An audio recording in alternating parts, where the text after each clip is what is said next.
bronc busters of the entire world competing for the championship of America. The first on the list is Dusty King, attempting to ride that outlaw of the range, corkscrew, letterbuck.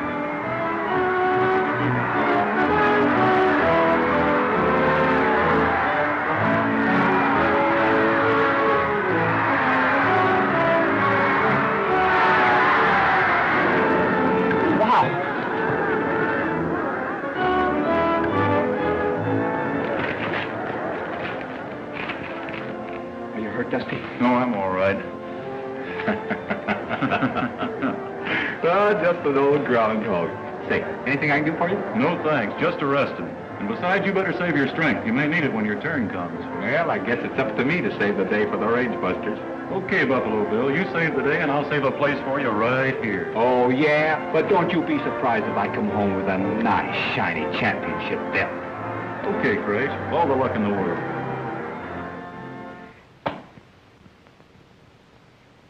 So that's their old championship belt, is it? I wish I'd seen it sooner. It isn't worth it. Oh, that has nothing to do with it. It isn't how much it costs, it's what it stands for. Don't you pay any attention to him, Crash. You hang on to that belt no matter what they say. Trouble with you, Dusty, you're just jealous when you ought to be proud to have a champion rider right here in your midst. We are. We're just busting with pride. Now, don't you get all broken up about it. All right, you fellas, go on, have your fun. But I'm going to take a bath and a shave, because I'm expecting the photographers from the newspapers. You gotta look your best when you're a champ. You go right ahead. We'll keep them entertained. I'll tell them your life story, and I'll if I can show them pictures of you when you were a baby. Champ. Where are you going, Alibi? I'm going somewhere where there ain't no horses or cows or nobody to talk about. Fine way to spend a vacation at a rodeo.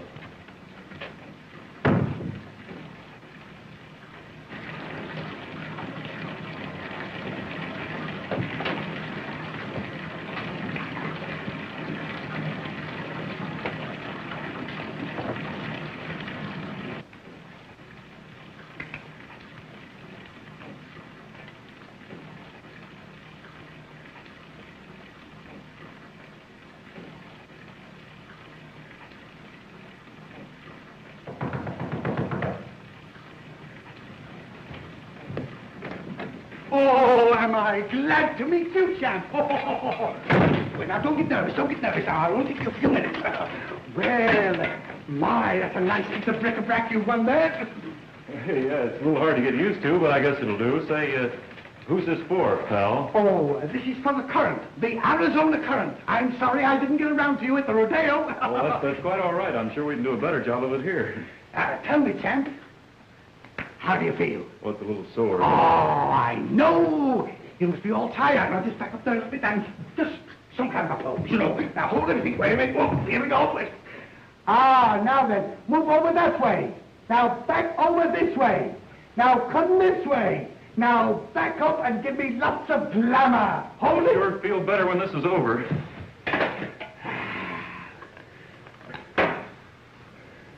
Hurry it up, will you, please? Oh, yes. Are you ready? Throw out your teeth and smile. Are you ready? Oh, wonderful! This will make me all right. Well, then, all right. Thanks a lot, champ. See you in the funny papers. Oh, well, then. Quite all right. Don't mention it.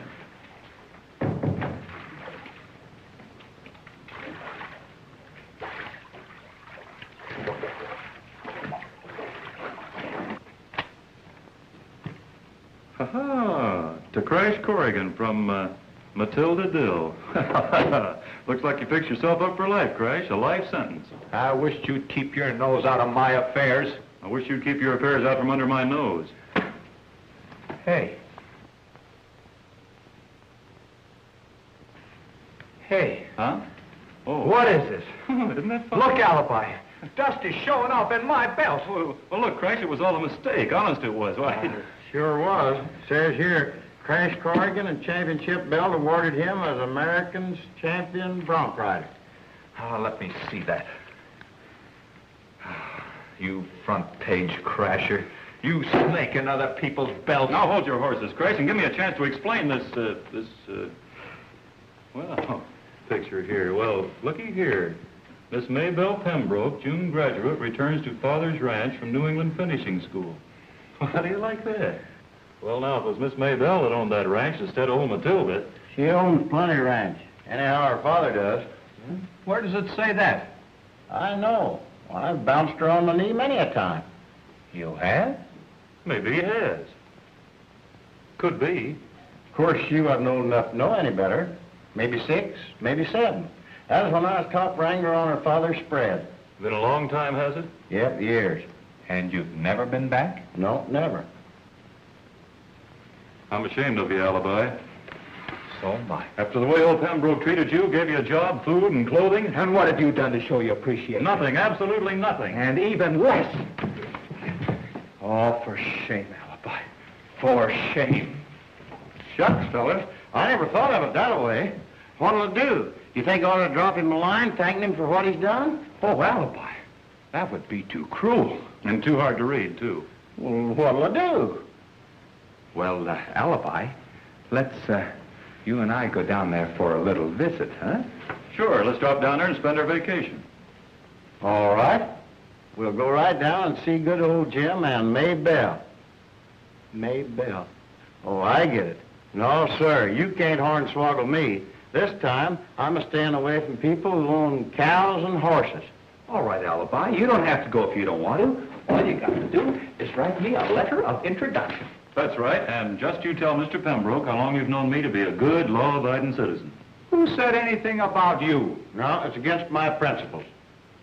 Well, there's nothing to stop me from going without your letter, is there? There's nothing to stop you from coming back faster than you went. Out in that part of Arizona, ranchers got to be mighty particular about taking on hands that they don't know nothing about. Maybe so. All right. I know an hombre that knows Pembroke as well as you do, maybe even a little bit better. And he'll give me a letter of introduction.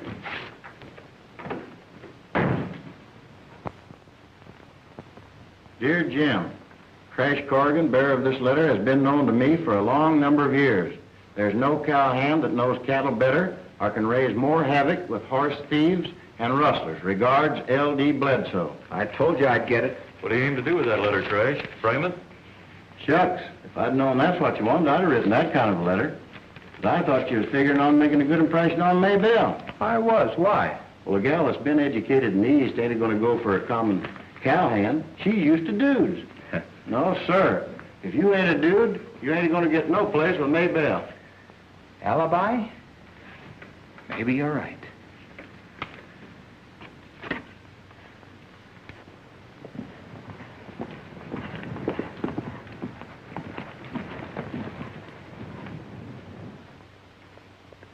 There's the fence that started all the trouble, Miss Maybelle. One surveyor said it was on your father's place, and another said it was on Colonel Harrison's property. It seems a shame that things could have changed so in the few years I've been away to school. Father and Colonel Harrison used to be such close friends. Well, they sure ain't no more. Right after the judge decided in your father's favor, things started happening mysterious. That's when the ranch foreman disappeared and your father promoted Dick Taggart to take his place. Yes. Father hinted to me in a letter that he thought Dick was the man to handle it. Well, somehow he wasn't. Our cows just kept right on disappearing. Rustlers? Ain't no other way of figuring it. The general notion is that it's Colonel Harrison and his outfit trying to get even. Oh, but Shorty, that's ridiculous. Maybe. But sometimes I wonder if somebody ain't using Harrison as a blind. Someone right in their own backyard. How do you mean? Well, it ain't none of my business. But anyhow, I decided to do a little watching and figuring on my own. And the first thing I found out was...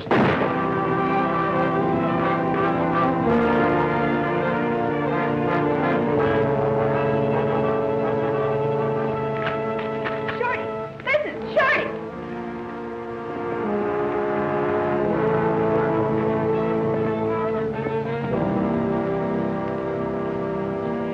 Dick, help me!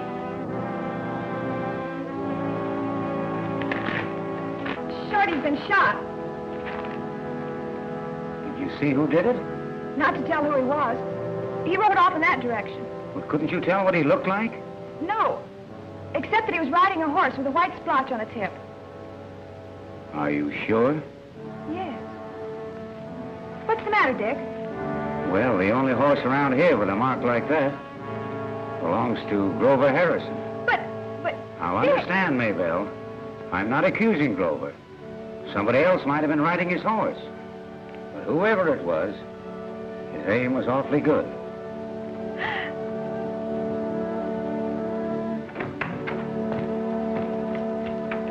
Father, what are you going to do? I'm going to have it out with the scoundrels. But, Father, nobody's sure who killed Shorty. We know whose horse he was riding. We only think we do. That's right, boss. There could be another horse marked the same way. Anyway, if Grover or his father wanted to kill anybody, why should it be Shorty? Because they knew he was smarter than the average. Maybe they thought he knew too much already. What Shorty knew wasn't about the Harrisons. He thought somebody else was causing all the trouble. Somebody else? Who? I don't know. But whoever it was, Shorty thought he was using Colonel Harrison as a blind. He was shot before he could tell me what he meant. Did Shorty ever speak to you about any such fool notions? No, not a word. Doesn't make sense. The thing I want to find out is, what notions that old black-livered Colonel has? Father, please, listen. If anybody talks to the Harrisons, let me go first. Otherwise, it might mean more killing. You don't understand how things have changed, Maybelle. It isn't safe for you to go over there. Oh, yes, it is. But it might not be safe for anybody else. Somebody might start shooting instead of talking. You know I'm right, Father. Whatever else you may think of Colonel Harrison, you know he wouldn't harm me. Here, Dick. Take this gun and put it away. I'll be back pretty soon.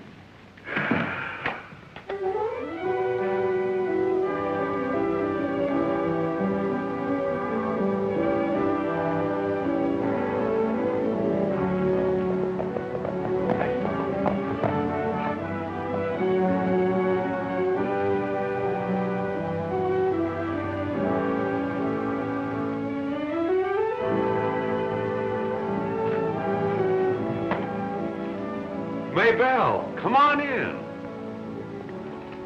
Gee, it's good to see you. I heard about you coming home and wanted to come over and see you, but I kind of figured that... Oh, I see. You've been letting somebody fill your head full of a lot of fool notions, huh? I don't suppose you know that Shorty's been killed. Shorty? No. How? He was shot. Oh, was anyone around when it happened? I was. You were? Oh, I'm sorry. Any idea who did it? No, except that he was riding a horse that had a white splotch on its hip. Maybelle, surely you don't think I had anything to do with it? So, I wouldn't... They sent you here to accuse my son. Afraid to come themselves, hiding behind your skirts. Nobody sent me, Colonel, and I'm not accusing anybody. Oh, yes, you are. And so is your father. I heard you. First your father robs us, and then he accuses, trying to shift the guilt. Oh, wait a minute, Father. Oh, yes, afraid to come himself. Sending you. Well, you can go back and tell him that any time any Harrison starts using a gun, it won't be on hired help.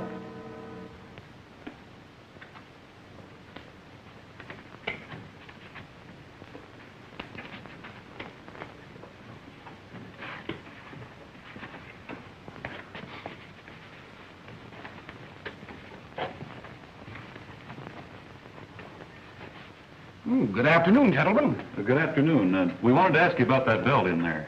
Oh, yes. An exceptional piece of merchandise. I'll get it out and show it to Oh, you. no, never mind. We don't want to see it. We just want to know where you got it. How's that? Yes, where did you get it? Well, Say, you don't think there's anything wrong with it, do you? Well, maybe not, but we could tell you better if we knew who sold it to you. Well, I think he said his name was, Gerald Griswold. Gerald what? Griswold, of the New England Griswolds. New England, eh? Did he talk New England? Well, I'd say a variable New England. Mostly Wyoming, with a New England coating. Say, you don't think he stole it, do you? No. Not if he talked mostly Wyoming. What did he say he wanted to sell it for? Well, you see, it wasn't an outright sale. He traded it in on an outfit of clothes. Clothes? Well, what was the matter with the ones he wore? Nothing. Except he said he wanted something more elite. Have a cigar, Bob? No, thanks. I don't smoke.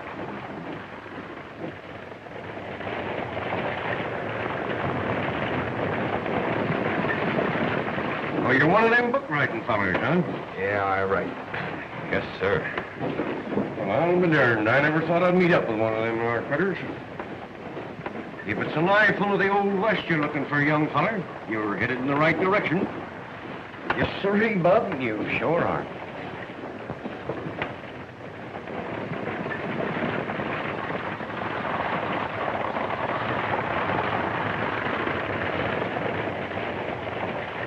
You mean the Pembroke Ranch? Yep. The hair's been flying twixt the Pembrokes and the Harrisons for quite a spell now. That's getting to be a real hot spot. Hot spot? You mean shooting? Like you never seen or heard before. Well, to begin with, somebody who's one of Jim Pembroke's witnesses during the trial. Oh, what was the trial about? Oh, a strip of ground. Didn't amount to much then. You'd think it was a whole spread now. It's very interesting, but I hope the trial all over. I really came here for a vacation. Well, partner, you couldn't have done any worse. This feud is really coming to a head. Now that this here shorty Branscom's gotten shot.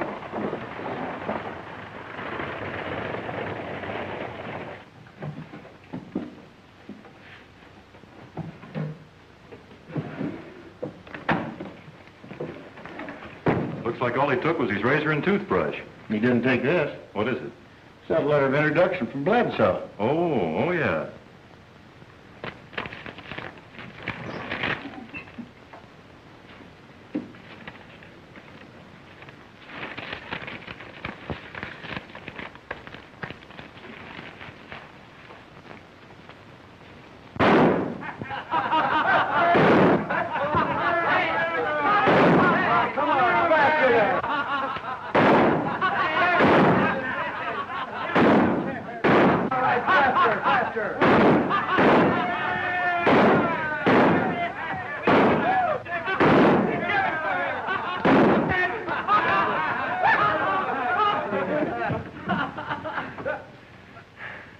Well, I don't want to be a hog about this, so supposing you start dancing. I hope that's not what I think it is. What? Mr. Griswold.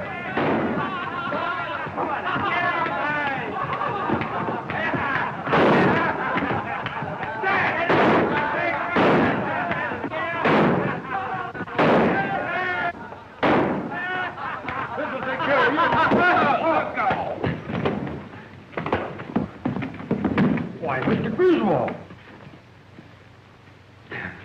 I beg your pardon, miss.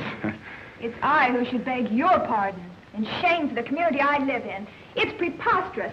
A writer of Mr. Griswold's reputation honors us with a visit, and you treat him in this manner. Well, we didn't know he was a writer, Miss Pembroke. He sure don't look like one. Well, he is a celebrated author. He wrote... What did you write, Mr. Griswold? Why, books. About New England. I'm Maybelle Pembroke, Mr. Griswold, and I'm terribly distressed about all this. Oh, don't mention it. I think it's a very amusing and, interesting experience. The sheriff tells my father that you'd like to visit our ranch. Yes, miss. If I wouldn't be too much trouble. Not at all. We'd be delighted. Of course, I hope you won't be disappointed, but I'll do my best to look after your education. I suppose you've been in Texas long enough to know what this is. Oh, I seem to recall this is something you put on a horse. It's commonly known as a Mexican saddle. It's not much like the saddles we see in New England, is it? No, ma'am, it isn't. They don't seem to have this here thingamajig up in front. Well, that's a horn. You, being accustomed to an English saddle, probably think it's a senseless protrudence, but it isn't. When a cowhand's riding the range, it comes in mighty handy. And this, Mr. Griswold, is a... Don't tell me. This is a horse. Careful, don't get too close to his heels. He's an outlaw. An outlaw? A thief? What'd he do? He's what we call a bucker. Not a straight bucker like this, but a twister like this. Oh. No one's ever been able to ride him. Really? Really. Well, that's interesting. Very interesting.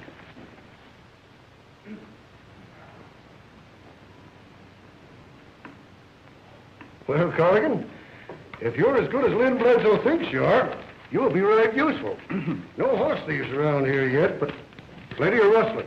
And a murder thrown in for good measure. Murder? Yep. Bunch of scoundrels on the next ranch. Where's your horse? Tied outside. I'll have one of the boys put him up. Stay here and make yourself comfortable. Thank you. Oh, Maybelle, Yes, Father. will you come here, please? Yes, Father. You may be just the man I'm looking for. Huh? How's that? Looks like I need a new man in charge. I was thinking Shorty might do, but he's the man that got murdered. Oh, Maybelle, come here. Crash, this is my daughter, Maybelle. Not the Crash Corrigan. I don't believe it. Huh? Oh, well, to tell the truth, ma'am, it's kind of hard for me to believe sometimes. I don't mean that. I mean you look so much like your picture. Well, I was just going to say the same about you, only better. I didn't think anyone noticed it. Oh, yeah. Don't you remember, Father? Champion rider of the world. Oh, shucks. Shucks, nothing. Little Bledsoe did know what he was talking about. Well, don't let Maybelle talk you to death. Champion bronc rider. Oh, how exciting. Why, this is wonderful. What? There's an author here from New England gathering material for a book. I'll bet he's never met a real bronc rider. He'd probably love to meet you. Wait, I'll get him. Oh, do you think you ought to, ma'am? You know how these writers are. He's likely very deep in thought.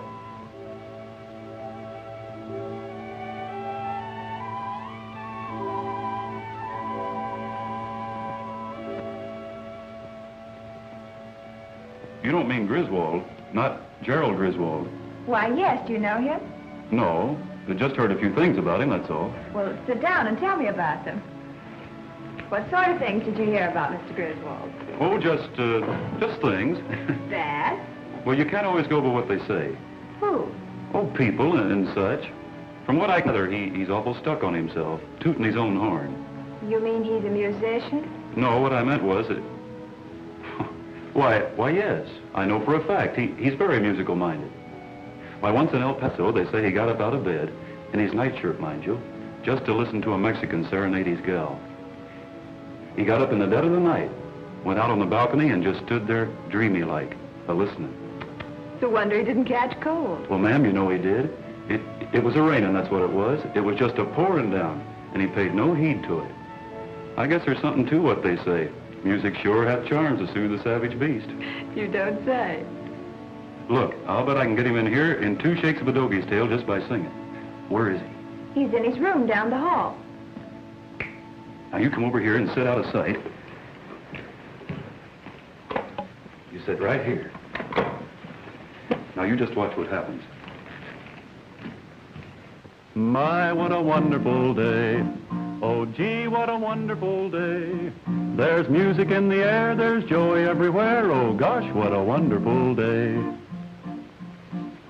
Music sure hath charms to soothe the savage beast. When things go wrong, just sing a little song, you'll find it a wonderful day. No time to have the blues, no time for sad news. Don't waste any time keeping rhythm and rhyme. Oh gosh, what a wonderful day. Some people sure complain about a little pain, but I'm not the sort to talk and squawk, 'cause it's always a wonderful day. When you ride along over hill and over dale, the world seems grand in this western land. Oh gosh, what a wonderful day. There are days when it's hazy and the sun will not shine, and you feel so doggone lazy as you travel mile for mile.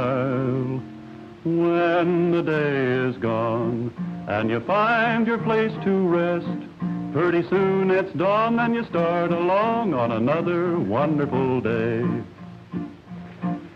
The sun smiles in the sky, no one happier than I. It's the kind of a day you sing yippee-ki-yay. Oh gosh, what a wonderful day. Mr. Griswold, what are you doing? And nothing like stretching a tight pair of shoes, is there? Oh. My, but you gave me a fright. I thought you were going to throw that at Mr. Corrigan. Mr. Who? Mr. Corrigan. Crash Corrigan. The Crash Corrigan, I'll have you know. Howdy. Well, I wouldn't think of throwing this at Mr. Corrigan. It ain't heavy enough. I didn't get that. Maybe you will next time. So you're Mr. Corrigan, huh? Yeah, silly name, isn't it? It is not. Of course it isn't, Mr. Corrigan. Oh, gee, thanks. But if I had it to do all over again, I sure wouldn't take it, even if it was given to me. Which it wasn't. What did you say your name was? Why, this is Mr. Griswold, whom I spoke to you about. Don't you remember? Oh, sure, I remember. Yeah, I always remember a name. It's some of the faces that throw me. You know, Mr. Griswold, Mr. Corrigan and I are practically old friends. Our pictures were in the same paper. Yeah, I wonder how that happened. Oh, just luck, I guess. Luck had nothing to do with it. Don't you believe him, Mr. Griswold? It was ability and courage. You're just modest, Mr. Corrigan. Oh, gee, ma'am. But you know how it is. Some of these rodeo riders think they're some punkin' just because they won an old championship rodeo belt. Come in. I had to come over, Maybelle, because of the way Father treated you. I didn't think anything of it. Well, I did. Please, I have company. Oh. I'm sorry. But company or not, I've got to explain. I'm Grover Harrison. I know they told you about me because of Shorty Branscombe. They say I shot him. That's what they told you, isn't it? No, I never said so.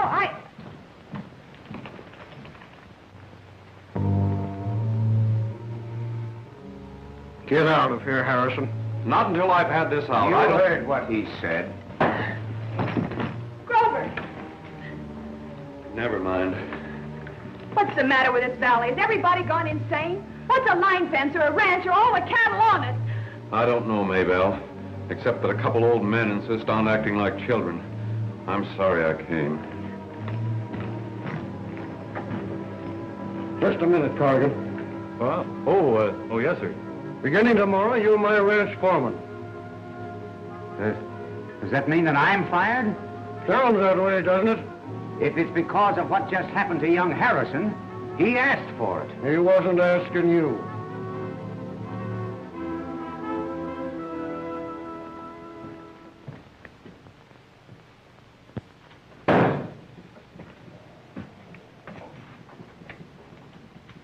If you're afraid this Corrigan army might get in the way, we can take care of him, just like we did Shorty. Nope.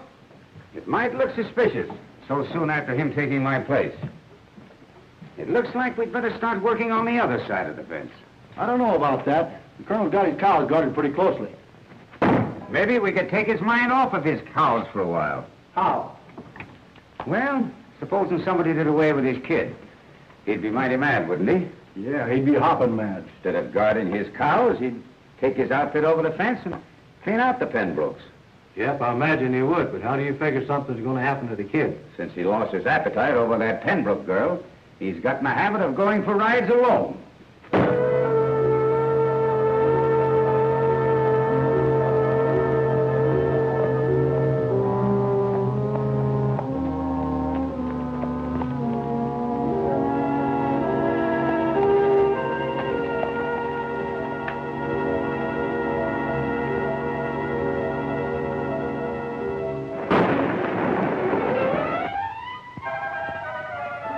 Circle around and hit him off.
likely saved your life.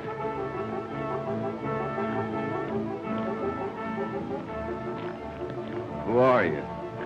Just a maverick. I was taking a shortcut I used to know to Thunder River. I got here just in time to see them fellas open up on you. What's all the shooting about, son? I don't know. Any more than I know why a lot of things happen around here. Such as what? Well, a couple of days ago, one of Pembroke's cowhands got shot. Some folks seem to think I did it. Is that Jim Pembroke you're talking about? Yes. Do you know him? Well, that's where I'm headed.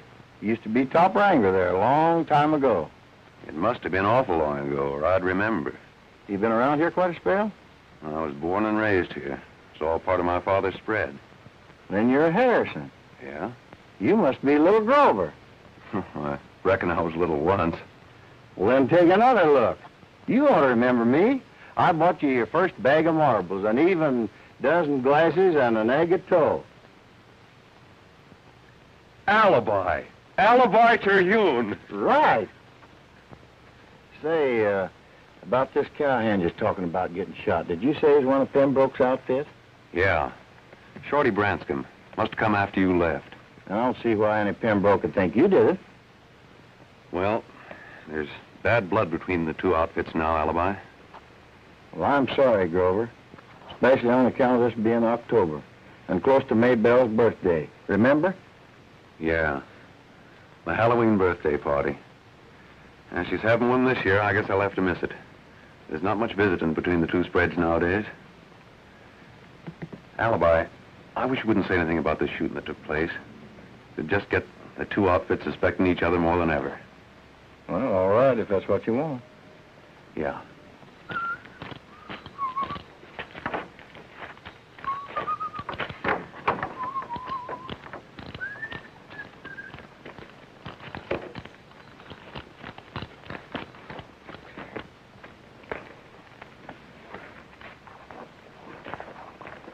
Why, Mr. Griswold, what have you done to yourself?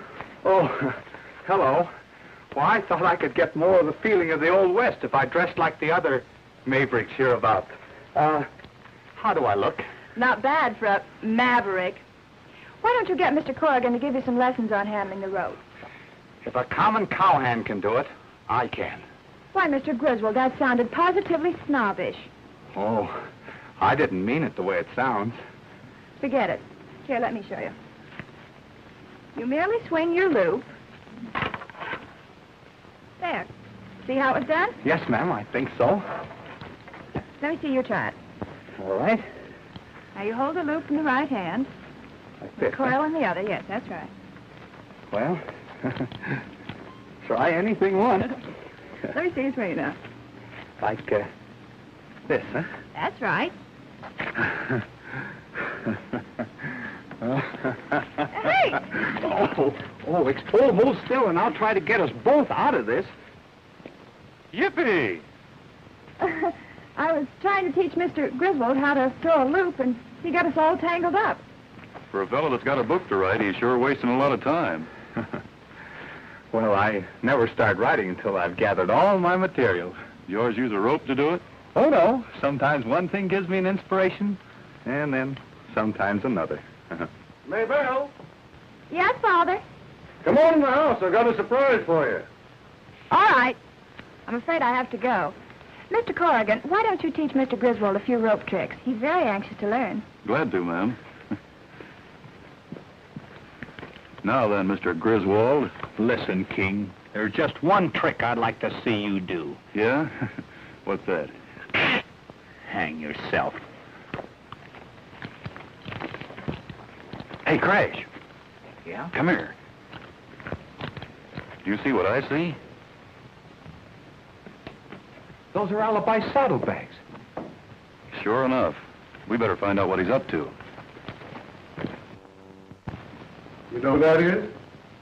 Well, I know I ought to know, but... I reckon you've been trying to forget this face, but maybe this will make you remember who I am. Elmer! Uncle Alibi!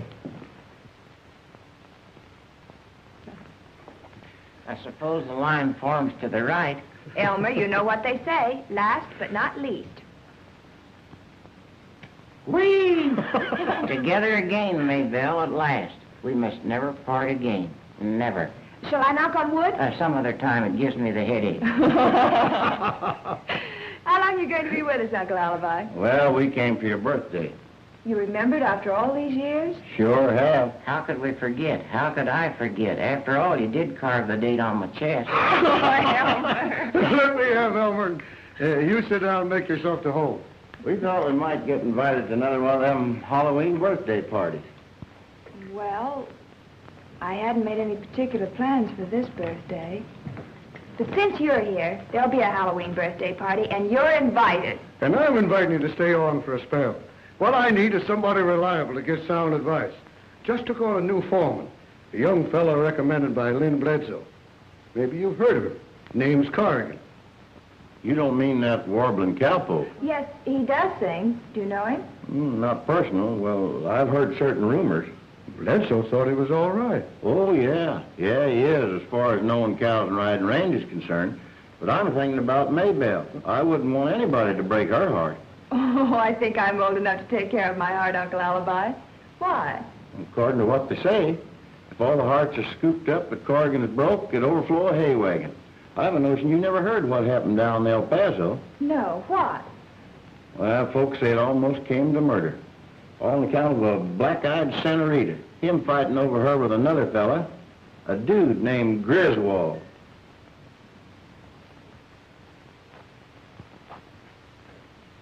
Funny nothing's been said about that shooting he done at young Harrison. Yeah, looks like they're figuring maybe somebody beside the Penbrooks is behind it. That's why I thought maybe we ought to forget the idea you had and start working on Penbrook's side of the fence again. That birthday party will give us a good chance. Sure. And there wouldn't be none of the hands riding the range. Except Pete and me, I agreed that we'd watch the cattle. I thought that maybe... Better see who that is. It's Buck.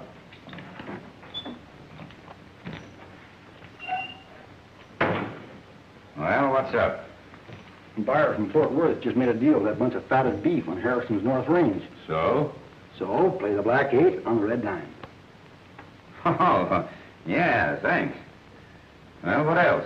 Him and the colonel settled for $5,000. Cash? Yep, it's in the safe now. That's why I come out to see you. Cash ought to be easier to handle a bunch of cows with changed brands. Yeah, it ought to.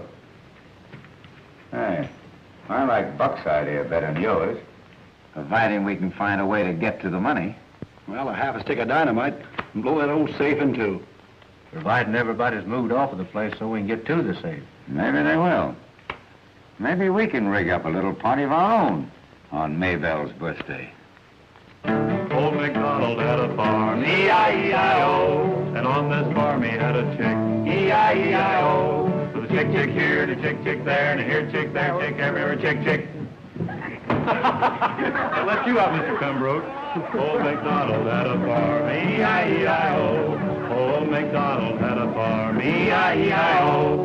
And on this farm he had a duck, E-I-E-I-O. Quack, quack here, quack, quack there, here, quack there, quack everywhere, quack, quack. Old MacDonald had a farm, E-I-E-I-O. Old MacDonald had a farm, E-I-E-I-O. And on this farm he had a pig, E-I-E-I-O. With a horn point here and a horn point there, and here, horn there, horn everywhere, horn point. Old MacDonald had a farm,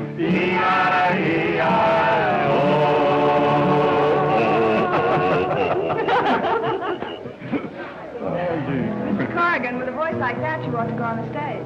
Yes, Mr. Corrigan. Well, you know how it is, ma'am. Being a champion bronc buster, it keeps a fellow on the move.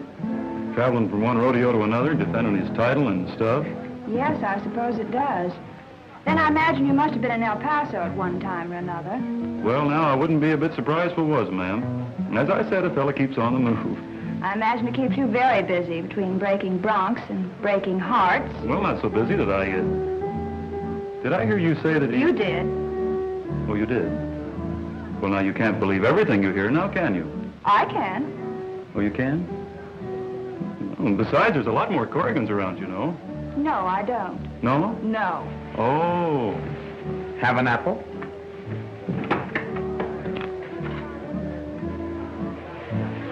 Alibi has something to tell you. What is it, Alibi? Well, me and your dad decided the party's kind of incomplete. Count of somebody not being invited. Not invited? Who? Grover Harrison. Did Father say that? On the way here to the ranch, I met Grover. And the setup was such that me and your dad both decided that maybe the Harrisons are blamed for a lot that they didn't do. But even if I did invite him, he wouldn't come. I think he would. What about his father? He wouldn't let him. I have a notion I can tend to that, too. Anyhow, I'm going to try.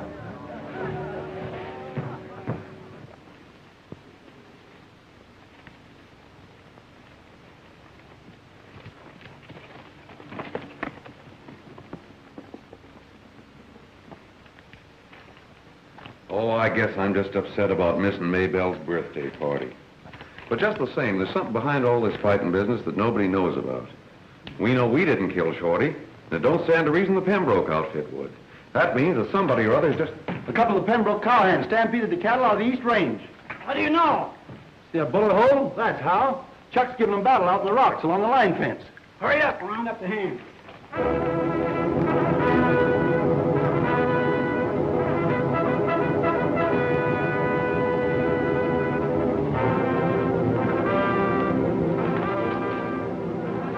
Here you are, Red. All right, Pete and me surprised the Harrison outfit tearing down the line fence out amongst the rocks. Are you sure it was the Harrisons? Sure, I'm sure. I seen them, the colonel and the kid along with the rest. Pete's trying to hold them off while I rode for help. Come on, men. Saddle your horses. Come on, man. We'll soon find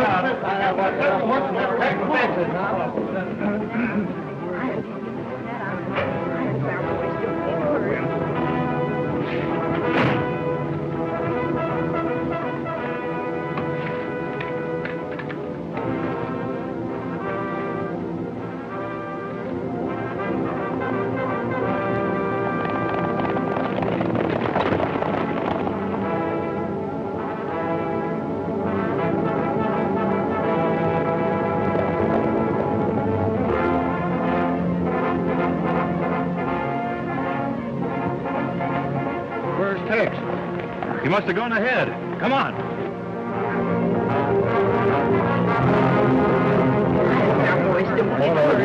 None of us get hurt. Mr. Griswold, where did you get those guns? They're mine, and I feel comfortable in them. And that's more than I can say for that name. Mr. Griswold, where are you going? You'll get hurt. Griswold get hurt? He's dead.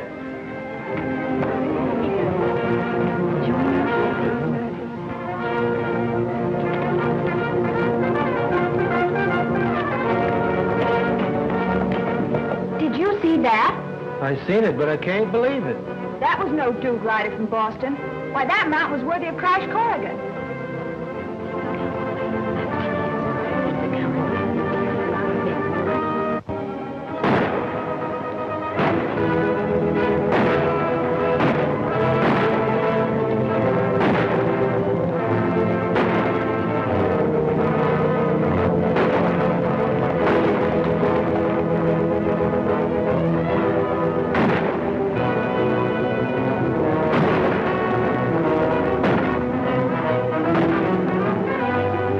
There comes the colonel and his men.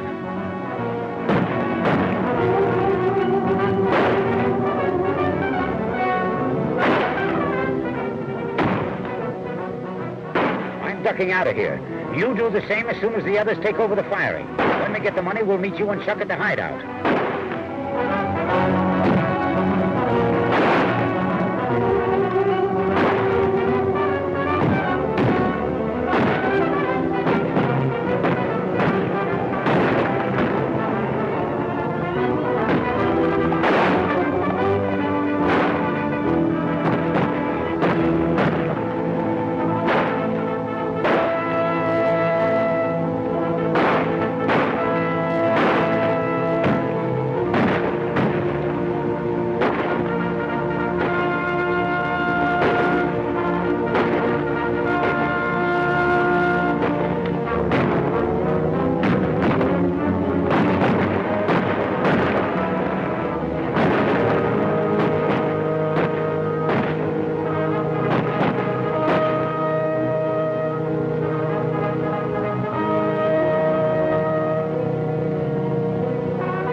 reaching for them rafters, brother. Move over there to the wall. Don't forget to keep reaching. The premises seems kind of deserted, so I guess I'll just linger with you fellas a while until somebody more agreeable shows up.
You know what happened to Pete?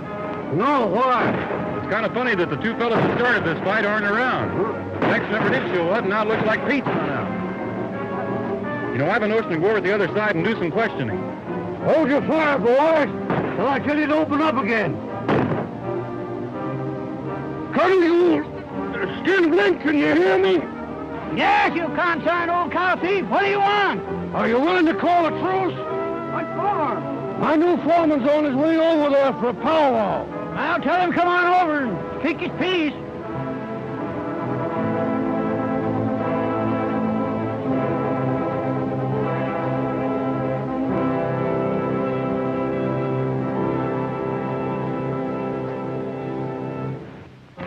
You wouldn't happen to know who started all this? What concern it you did? Didn't they, Buck? Well, where is Buck? Buck! Buck! I don't think you'll find him, Colonel. He's gone with Tex. They started this thing and then ran. What we want to find out is why. What are you driving at? What are they keeping us occupied here for? What are they after? Search me. The money. In the safe. You don't think I'm sure of it. Now, you get your men mounted and meet us at the crossroads and hurry up. If the jury gets through with you on this charge, they're going to have to start figuring out which one of you killed Shorty Branscombe.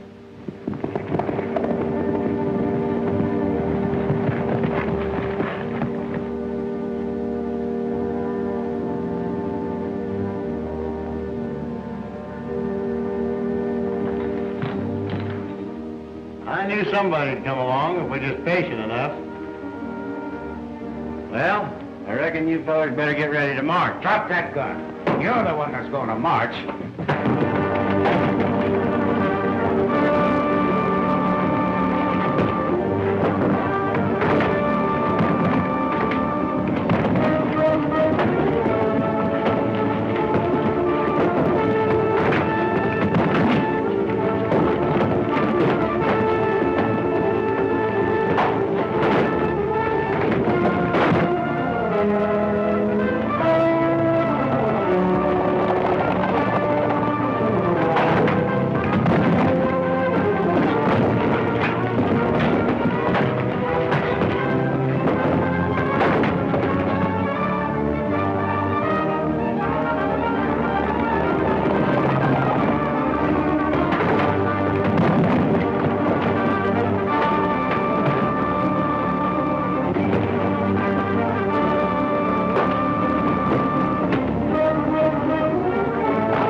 been taking place here? Well, from first to last, it's a long story, Colonel. With a lot of explaining to do, as well as one or two parties that have to get together. There go two more of your ranch hands, Jim. Better get busy. Dag nabbit, Colonel, you're on my spread again. You make another move like that, and I'll take you to court. Hold on a minute, Jim. Looks like the boys are getting ready to go. Let's leave this lay for a bit. Oh, that's all right by me. This here game's been waiting for us a couple of years. I guess it can wait a mite longer. Yep, folks, that's how I figured. Tex, Buck, and Taggart, and those three fellows we rounded up at the mountain hideout has been causing all the trouble. I still don't understand how they got hold of my horse. Wasn't yours, Grover. That nag's natural hide is an off-shade bay. That splotch was only a couple of brushfuls of whitewash. All right, reach.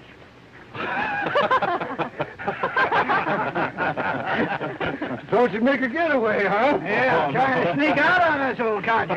Shucks, no. Seeing as how everything's all patched up all the way around, we figured we might as well be moseying. Down El Paso way?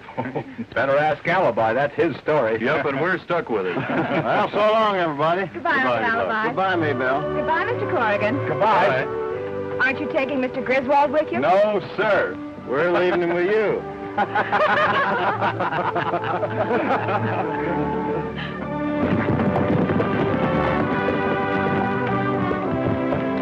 We'll be seeing you, folks.